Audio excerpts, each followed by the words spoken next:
Hey, what's up, guys? John here. Will airline travel be banned? It's a big question. I saw an article last night, The Guardian. It says that airlines could ditch flights to Australia to meet future emission promises. And then I started looking into this more and more. And it's happening in France, happening in Europe, happening in different locations where they're closing down short-haul flights. And they're even talking about, bringing the same policies here to America. And I have to ask myself, well, what is this going to mean for the economy? What is this going to mean for airline travel, the cost to actually travel? What does this mean for shipping and distribution? How is this going to change our world? I'm going to break it down for you in this video, and I'm going to do it so with verifiable facts, as I always do. Please hit the like button. When you hit the like button, YouTube will share this content to educate more people about what's really going on in the U.S. economy and the world economy. And if you want to fix your credit to position yourself for the greatest wealth transfer of all time, it's undeniable. We would love to help you at my company, GreatCreditFast.com. That's GreatCreditFast.com. If you have late payments, medical bills, collections, foreclosures, bankruptcies, repossessions, it doesn't matter. Charge-offs, go to GreatCreditFast.com. Book a free strategy session. Let's see how we can help you. Take a look at this. So, operators warn long-haul routes to nation risk being priced out of international aviation when carbon pricing takes effect over the next decade. People think this is not going to happen. It's like a theory. No, this is happening. International airlines could cut back on flights to Australia in coming years because of high-polluting long-haul routes stand out as low-hanging fruits to meet future environmental commitments. The country's parliament has been warned. Mandatory emission reduction schemes for global aviation are still being negotiated. However, Australia's risk being priced out of international aviation network when carbon pricing and other binding targets begin taking effect over the next decade. I mean, we're not going back to 2018. We're not. I just want to be very, very clear here. A lot of people think we're going back. Everything, it's over. Everything is going to change in the future. The future is going to be much different than the past. As Australia edges towards the edge of a global air network with long distance from Australian airports to major regional and global hubs in Asia, North America, and the Middle East, it is essential to ensure Australia remains a viable destination. For tourism, business travel.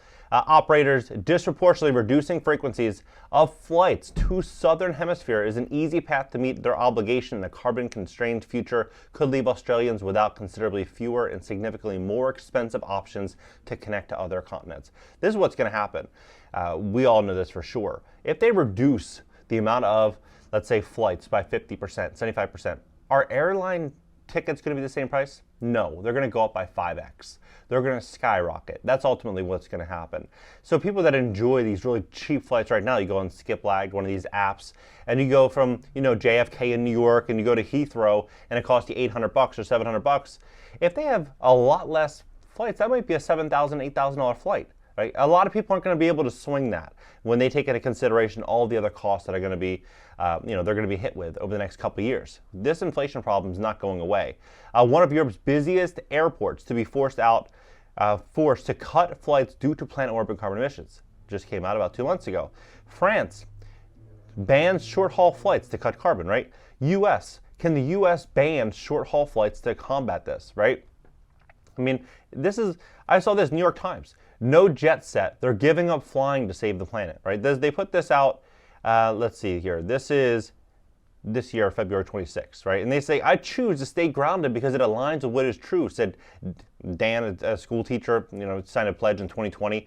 They says that this is going to break down, right? The last 8 years on Earth have been the hottest on record, right? And so they go on to say that air travel accounts for 4% of human-induced global warming in the United States, warns that airplane emissions are set to triple by 2050, and planes are becoming more efficient, but our appetite for air travel outpacing the industry's environmental gains.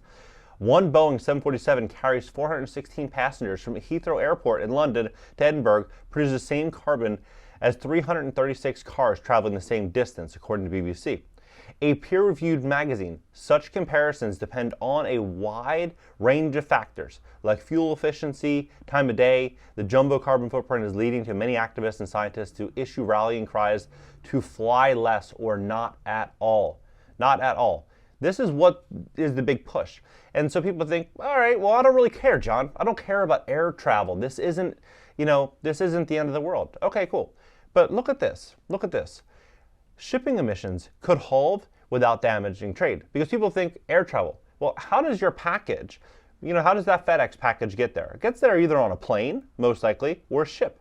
most likely on a plane. Because if you're ordering something from China, they're not going to be able to get that product from China to Los Angeles on a ship in 24 hours. They have to fly it. Right? And if there's less flights that are going to be available, then ultimately what's going to happen? They are going to pay a lot more to get these products. And so if they pay more, you pay more, right? Inflation is not going to 2%. They keep saying it. It's very clear it's not. Greenhouse gas emissions from shipping could halve by 2030 without damaging trade, a new research has found as countries prepare to meet and discuss a potential new tax on carbon produced by ships. Right? Emissions from maritime transportation amount to about 3% of global greenhouse emissions, and there are a few alternatives to the cheap, heavy, dirty diesel used by ships. But the sector has been slow to take up emission-cutting technologies, and an increasing number of countries want to see tax on shipping to encourage ship owners to invest in emission reduction and fund the rescue of countries stricken by climate. The International Maritime Organization, the UN division that governs global shipping, will meet London today for a fortnight of talks of decarbonizing and potentially a new levy of up to 100 tons of carbon produced by a ship. A shipping levy was discussed by nearly 40 world leaders of global financial institutions last week. The Summit for New Global Financing Pact, hosted by the French President Emmanuel Macron, heard arguments from developed and developing countries in favor of a tax, the revenues of which would flow to the Loss and Damage Fund to help countries suffering from ravages of extreme weather. World Bank estimates that carbon tax on shipping could raise as much as $50 to $60 billion per year. Japan, the world's second largest ship-owning nation, has called for a carbon tax of $56 a ton of carbon by 2025. That's right around the corner. 2025. You're talking about a year and a half from now. So, this is what's going to happen. But in the U.S., is in a difficult position as Biden could face stiff resistance to any plan with Republican-controlled Congress. Now, many people might think that that's true. Many would think it's not true. You look at what's going on in the world. If it's happening everywhere, America is not going to be the one. You look at America. America has been a very, very tough place in terms of restrictions and this push the last couple of years. There's no way in which this just all grinds to a halt. This is moving forward. Whether one person likes it, doesn't like it, it's moving forward. Janet Yellen, the Treasury Secretary, signed a cautious welcome to a proposal at the Paris conference, and John Kerry, he said he was personally open to such ideas, but this was not an official position of the administration. Yellen said, "We're very focused on the need to raise substantial resources to address climate and poverty reduction and other global challenges, so we're very open to innovative approaches. I think it is a very constructive suggestion and would agree that President Macron's description of the logic and why it would be appropriate and something that the U.S. will look at, or it's going to likely happen. I support some kind of revenue raising on a broad basis, but this is not an administrative policy. I personally have supported pricing carbon, but I'm not advocating a tax or a fee or anything at this point. They always it starts small. They'll say, we suggest this could be good, and then before you know it, it's a little bit more, and it's a little bit more, and it's a little bit more. But I think it doesn't take a genius to understand that where we're actually headed. We're going to be headed to a world that's going to be much, much more expensive. A few things that I think we all know. Jerome Powell is going to keep interest rates elevated for longer, right?